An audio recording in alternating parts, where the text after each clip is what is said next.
This mower looks incredible in the marketing videos and the YouTube videos you guys are probably watching, but in a wide open yard under trees, it's a completely different story. I think if you have a wide open suburban lawn with a clear sky, right, no trees covering it, I think you might have a great experience, and maybe it would have worked for me. But if you have mature trees and signal interference with the RTK station, maybe complex terrain, then you need to know what you're getting into so you don't end up with a paperweight. So my biggest issue with the Lymow One was not its mowing capabilities or how it performed in that sense, it was its mapping abilities. So I probably mapped my backyard 7 to 10 times over 2 to 3 days. And ultimately what my experience was, is this looked like the best mower on the market. And again, for some people it might be, but for me it just wasn't. And then as I started digging in more and more, I realized it also wasn't for a lot of other people.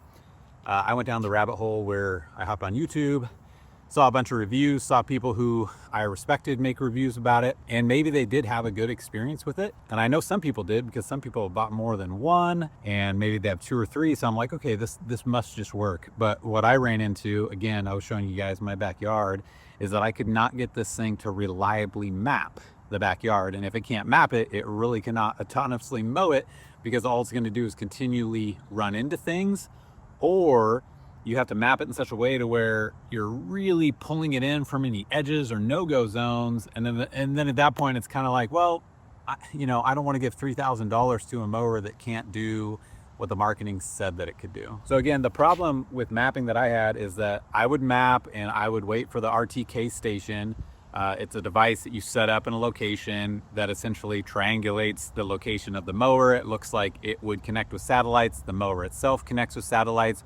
And then because you have the RTK station that is in a fixed location, the mower can know exactly where it is, down to an inch or centimeters at that point. But when that starts to drift, all of a sudden the mower can just get way off track. So say you had flower beds you didn't want it to go into, or a tree or whatever it is, all of a sudden the mower starts going into those areas that you've told it not to go into, which means if you automate the mower to go do something, it's gonna cut something you don't want cut, or just bash into things, or just do a poor job, period. Or it's not gonna cut the grass that you want it to cut, and it's just gonna get stuck and confused, and you could see what happens. Without proper mapping, you really don't have an autonomous mower. You have what looks like a drunk mower doing whatever it wants and just running into stuff. And so I think where my problem came in is that I have a yard with a bunch of trees, and there was just no way for me to get around mapping accurately. In an open space, it would map beautifully, and then anytime I would get into trees, it would just fail. And so the way that I tried resolving that was, again, moving my RTK base station. Every time you do that, you got to remap everything. Every time a map failed, you got to remap it, because there's a lot of features in the app that don't work.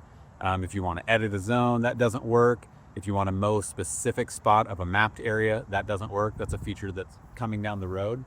So then what I started realizing, this is where my second concern really came in, was I started jumping into Facebook groups and online forums of people talking about this. And what I realized were, one, a lot of people were having problems with this mower, not only in mapping, but a lot of other things as well.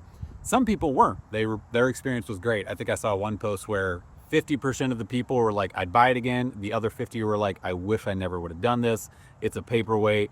And the scary thing is that the company Lymow is almost completely unresponsive. If you expect a message back from them, say in 3 to 5 days, maybe you'll go 1, 2, 3 weeks without them responding, which is such a bummer. It's like, man, this looks like such a great product, and it looks like Lymow is going to lose it over not taking care of their customers and not having the infrastructure ready. Obviously, they sent out something that is failing in a lot of ways for some customers, and they do not have a plan, it looks like, to remedy this. So I've already initiated a return, because I do not want a $3,000 paperweight sitting in my backyard. So my plan is to make a return and just keep waiting for maybe a more reputable company to come out with a mower like this, something maybe like Husqvarna. And it was just unfortunate. I had such high hopes for this mower. So hopefully as you watch this, if you have an open yard and there's no tree coverage, you might do just fine. Or if you're better at setting up an RTK station and you understand that and you could figure out how to troubleshoot it, I did the best I could. Lymow doesn't really give you much resource on that. But again, I could just not get it to map accurately at all. I could not get it to do proper obstacle avoidance. It was getting stuck and just running into things. So yeah, two big things that did not work out for me. One, it would not map properly. And the second really scary thing is the fact that Lymow is just not taking care of customers from what I can see. And if you're thinking about buying one of these, I would encourage you, instead of just watching YouTube videos, go look at Facebook groups. You're gonna get more feedback in Facebook groups, because most people will not make a video like this, but most people will easily go onto a Facebook group and say, it's not working, this isn't working. And if you see somebody go in and post it's not working, you see 50 comments and 50% of those are people saying, yes, it's not working and I'm trying to return it and they're not responding to me. Ideally, I would save you all the time and trouble of trying to set it up, realizing it won't set up, and then trying to get them to refund you and take care of you as a customer.